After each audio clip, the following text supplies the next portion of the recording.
everyone hear me? Can I be heard by everybody? Yes. Yes. Yes. Yeah. And everybody see my slide presentation? Yeah. Okay. Thank you. I will be talking about the applications of radiation in cancer management. That is with reference to the cancer month, cancer awareness month, which is the February of every year. Next slide. Okay.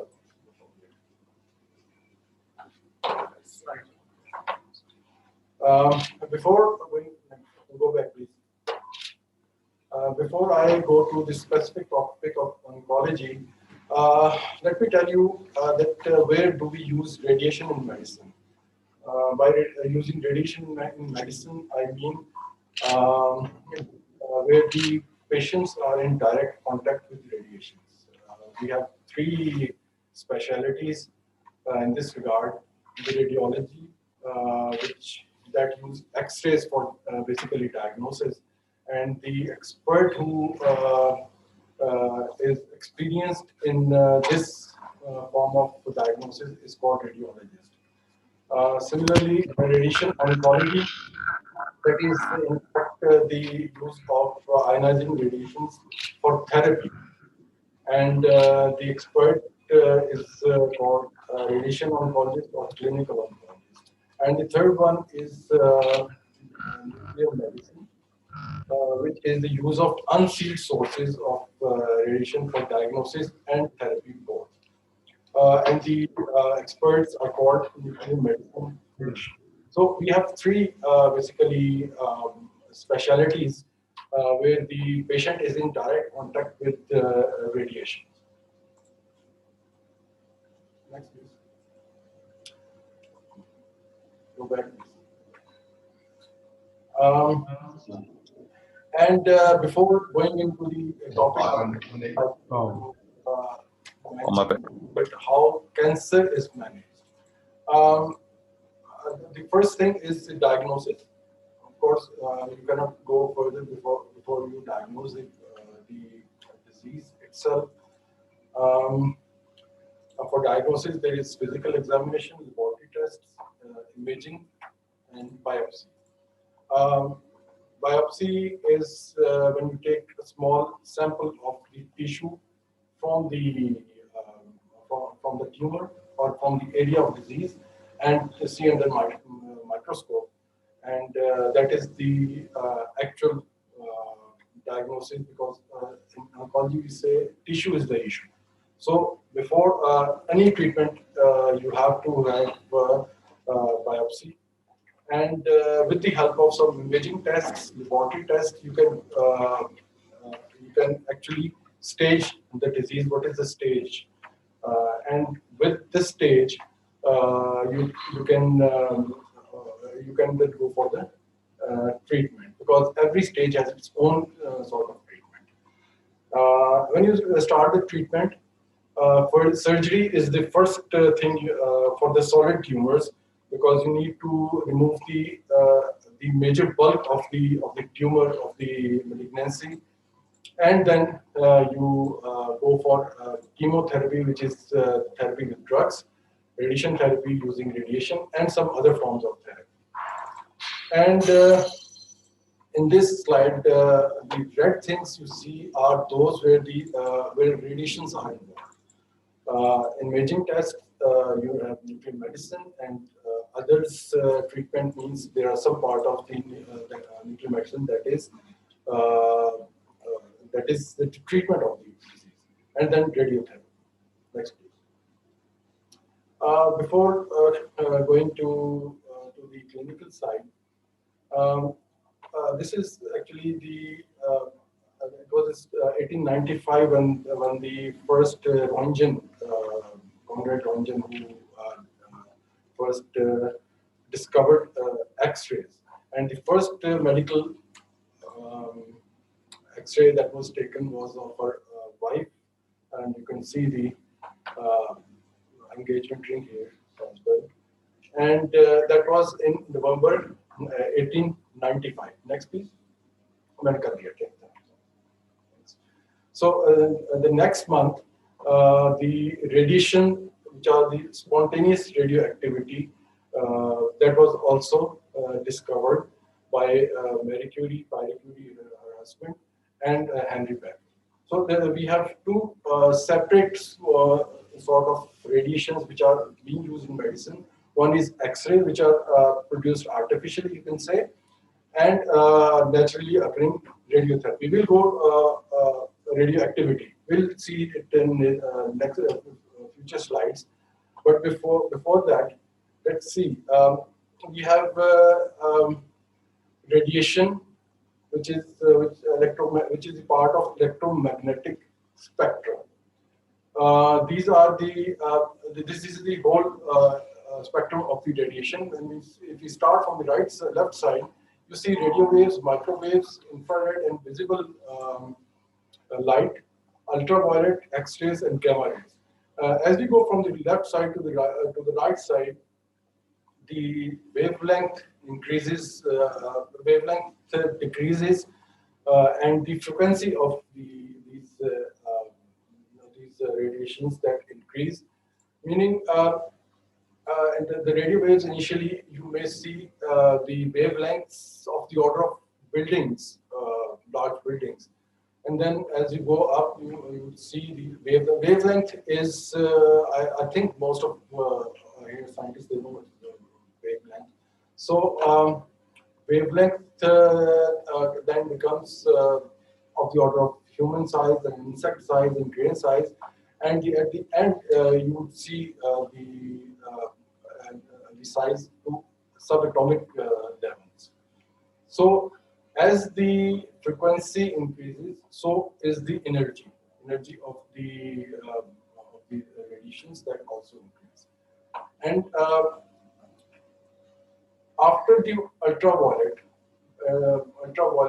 and above, the radiation the radiation is called ionizing radiations. For example, the ultraviolet, X-ray, and gamma rays. And for medical use, we have MRI, which use radio waves and visible light in optical imaging, and then X-rays in radiology and gamma rays in radiation oncology and also nuclear medicine. Let me define what is ionizing radiation. It is the high energy radiations which when they are interact with some matter, for example, human beings or some other matter, they may cause ionization. For example, they may detach an electron from the atom or break up the molecule, and that would be might be dangerous if it is a DNA molecule. So thereby the ionizing, they may ionize the atom or the molecule. So in electromagnetic radiations, as we just saw, the higher ultraviolet, X-rays, and gamma rays are those radiations which are the ionizing radiations. There is another form of ionizing radiation, which are subatomic particles. For example, alpha, beta, and neutrons, and a few more. Alphas are in fact the nuclei of the helium element, and beta are just like electrons. They have negative charge on them. So you put this sign where you are your work is involved with ionizing radiations. So we have seen three techniques: radiology, radiation oncology, and nuclear medicine. The techniques are different for all three. For example, in radiology, the source is outside the patient and detector is behind the patient, and you get the image on that detector. For radiation oncology, the source is outside the patient, and patient is the tumor inside the patient is getting the dose. This is actually high dose sources that are used to ablate the diseased tissue. Nuclear medicine, the patient himself is in fact the source. You inject the source within the nuclear medicine, and you have detectors outside which are imaging that organ, which is being imaged.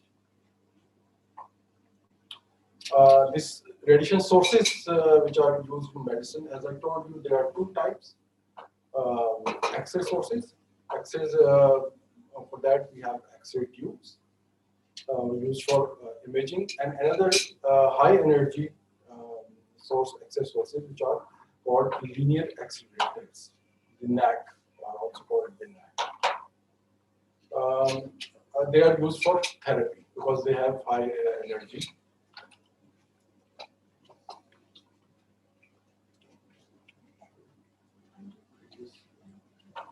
Okay, and then we have gamma sources. Gamma sources are those radioactive isotopes which emit radiation spontaneously.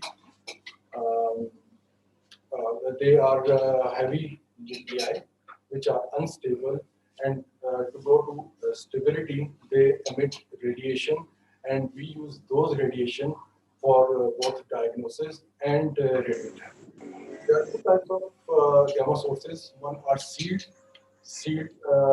in some sort of container so that it does not go, the radiation do not leak out, and that is used for radiotherapy. They are in fact high energy radiations. And then we also use some unsealed sources in nuclear medicine, in which we, in fact, as I told you, infect the radioactive substance within the patient, and that can be for diagnosis well as for treatment. So this is actually a schematic diagram of X-ray tube. We have a source of electrons. Electrons, they are accelerated towards this anode, and when they strike this anode, they lose their kinetic energy, and in doing so, they emit extra energy as X-rays, and some most of it goes as heat, and some of it is also utilized to emit X-rays. So these X-rays, they are then used by the radiologist for diagnosing in X-ray angiogram, etc. Another type of X-ray use, as I told you, is called medical linear X-ray. They also have the, basically the same mechanism, but they are very high energy, very fast moving electrons, which are diverted to a X-ray target, and they then move. They then produce X-rays of the order of MEVs, 6 MEVs, and 15 MEVs. These are diverted towards the diseased portion of the patient, and as it gives radiation to the target, and can ablate the malignancy. So they were the X-rays. Then we see the gamma sources. This, as I told you, there are sealed and unsealed sources. Sealed sources are sealed within a container, a metal container, which contains the radioactivity, and it is the radioactivity is only allowed out from time to time when they are required for treatment purpose. For example, in this case, the radioactivity is present in that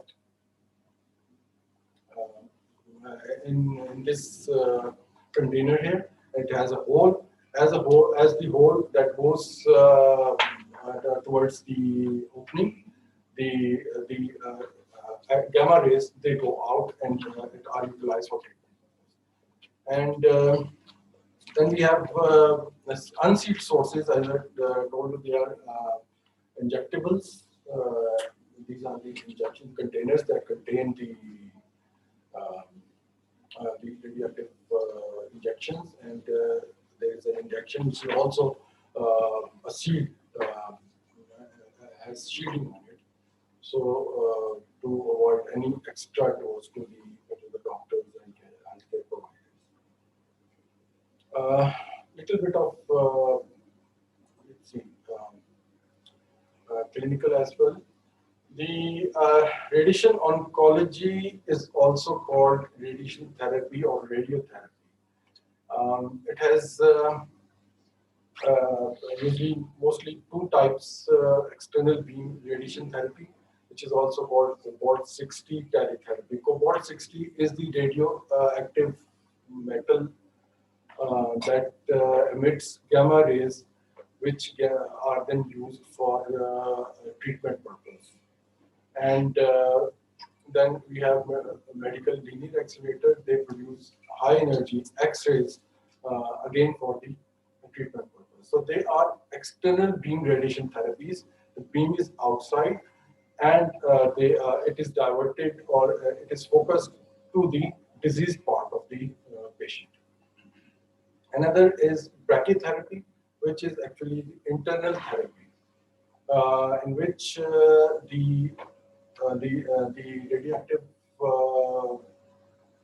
substance is taken close to the tumor or cancer, and then is removed. I'll show you diagrams of that before. This is a cobalt 60 unit, which has cobalt 60 source here, and as I told you, it is open from time to time when required for the treatment of patient, and diverted mainly to the disease portion of the patient. This is actually how it looks like, and this is already I shown you in your medical linear accelerator, and this is how the medical linear accelerator looks like.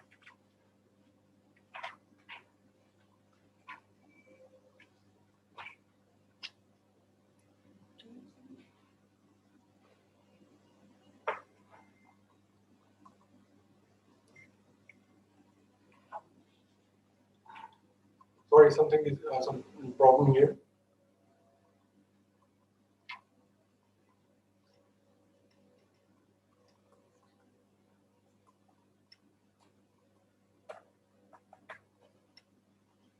Okay, good.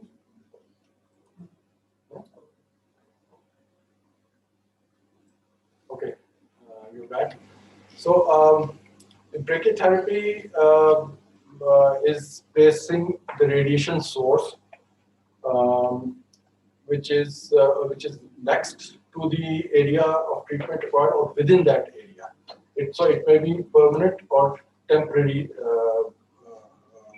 radiation, usually used for cervical cancers, prostate cancers, breast cancer, and skin cancers. This is a temporary brachytherapy machine. This is the machine itself. This contains the radioactive rods here, and through this applicator, these rods they come out from this hole here, and they are inserted into the cavity of the patient, and they remain there for some time. They are irradiated, and then they are retracted, withdrawn back to this applicator. This is the permanent type, in which beads of small beads of the radiation, they are inserted inside the body, close to the area of disease, and they remain there and keep on irradiating the diseased portion. Nuclear medicine. As I told you, nuclear medicine is the administration of small amount of radioactive material inside the body, inside the patients. Mostly it is done through intravenous route. There are several other routes through which we can insert radioactive substance. And they produce functional images of the organs. So the term which is functional image, to understand it, you can look at this, which is called thermal image. That is not actually the image of these people. This is the heat emitted infrared image, infrared rays that are being emitted through from these personnel. So here in this picture, you can see a normal day, a view of the during the day, and there is someone being camouflaged here, and that you can see through thermal view. Same view, but through thermal camera. So that is actual sort of you can say a functional image in which you can dig out additional information than the other sort of images like optical images. So that's the difference between nuclear medicine and other images, other imaging techniques. The uh, substances which are injected inside the human body, they are called radiopharmaceuticals.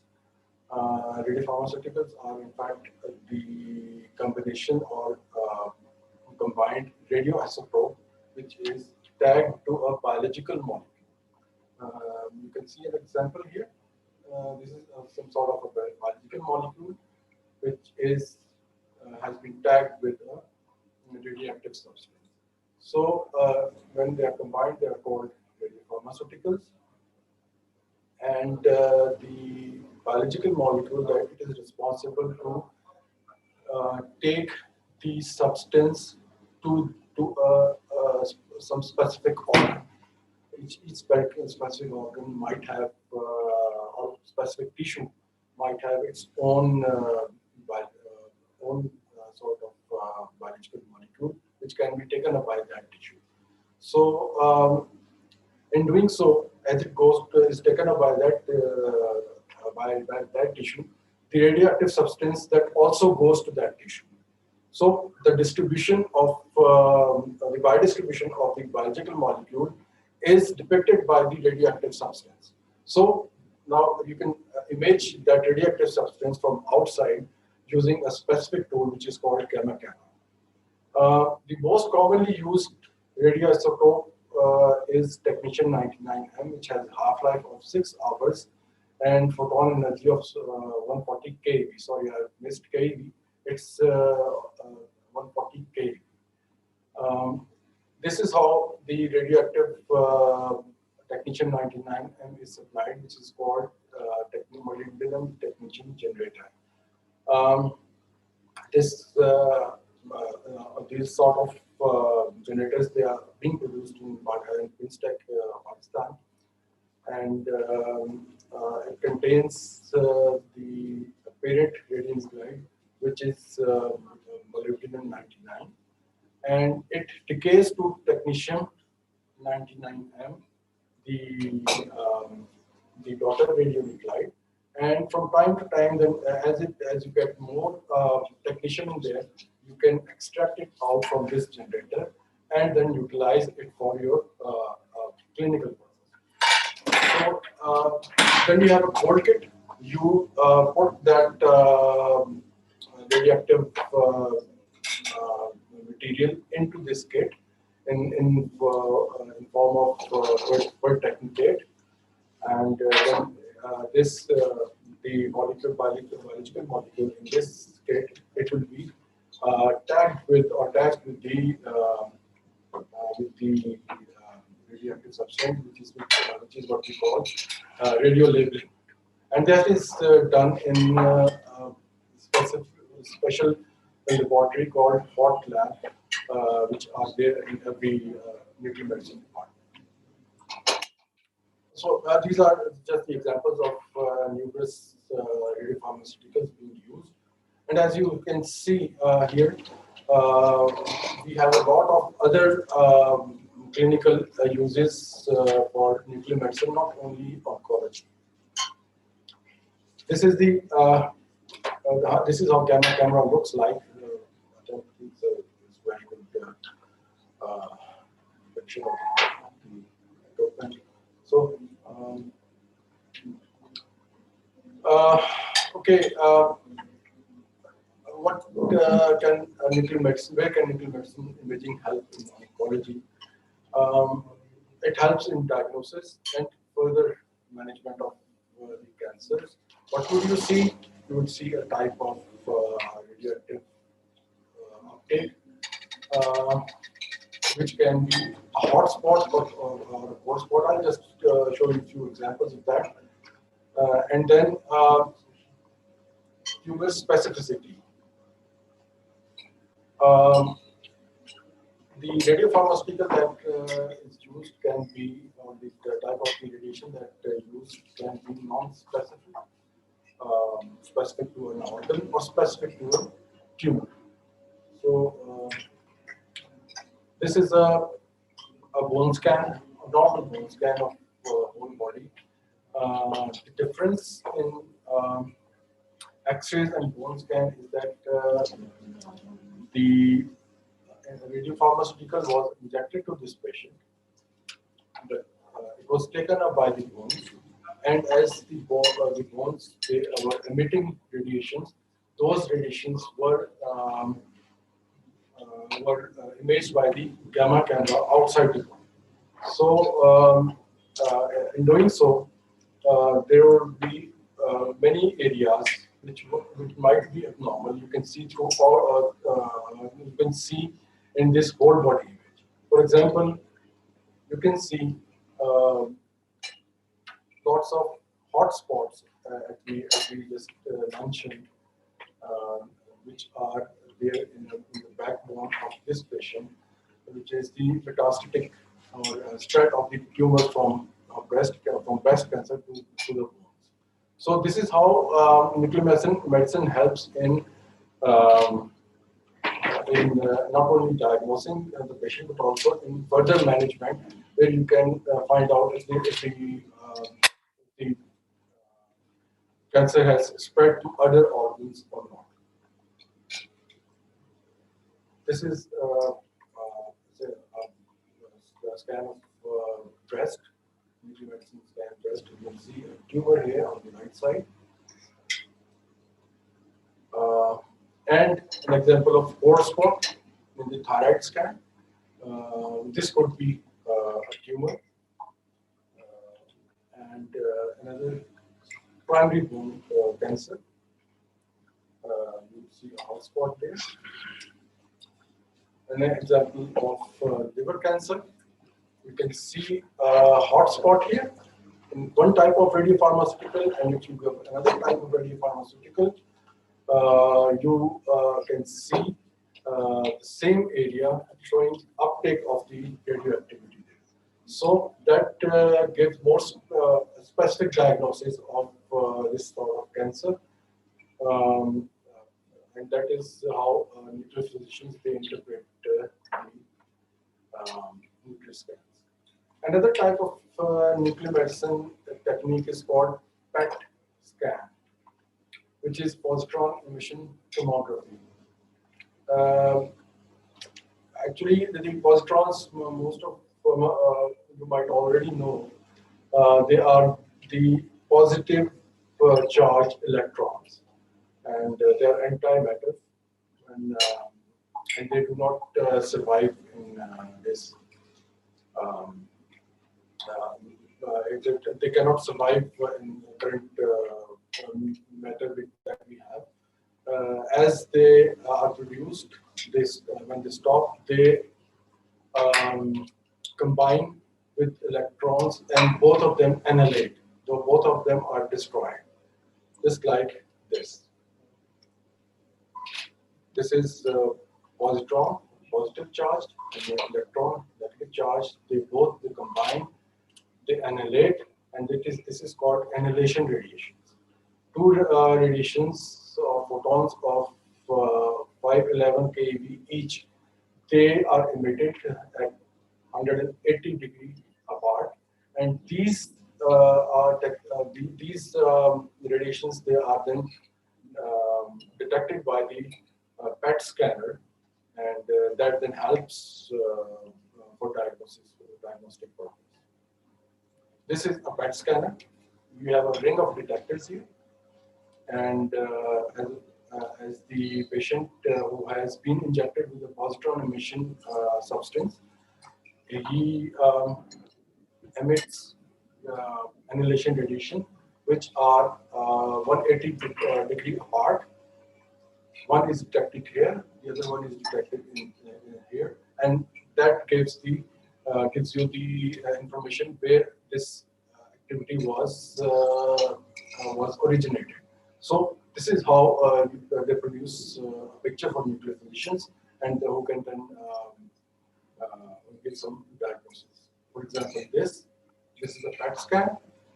You can see sort of solitary Voilà. that has taken Voilà. information Voilà. that sorry.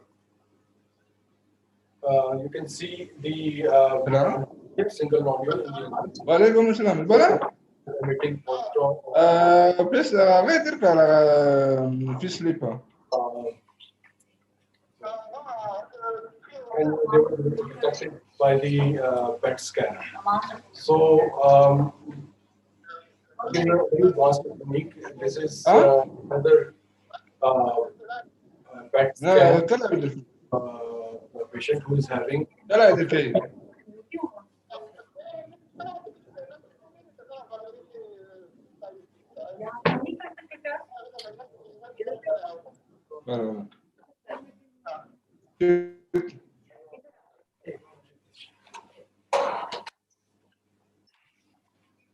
Assalamu alaikum, sir.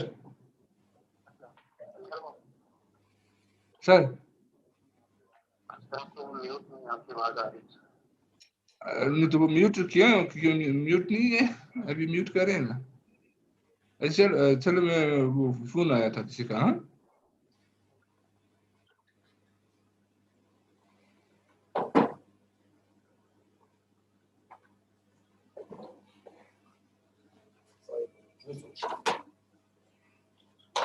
okay. Back to this image. This is a hotspot here, which is concentrating positron emitting radiopharmaceutical, and that can be imaged, and the nuclear physician can then report that there's a sort of a malignant tumor here. And this is the tomography again. And you can see multiple areas of radioactivity uptake. So this is widespread in case of breast cancer into the bones and elsewhere as well. You can also see in the liver. So another technique, the most advanced, is hybrid PET-CT scanner. This is the fusion of PET scan and CT scan. You need, you see, this CT scan would show a very good anatomical image, a very good image which can see organs very well.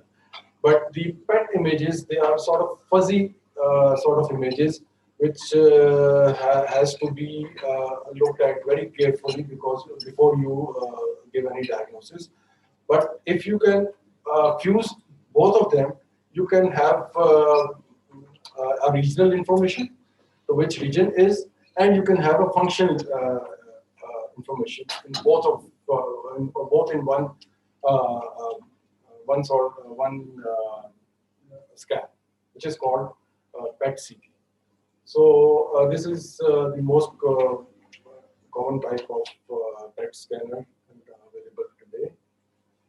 Okay, then as I told you, nuclear medicine has some role in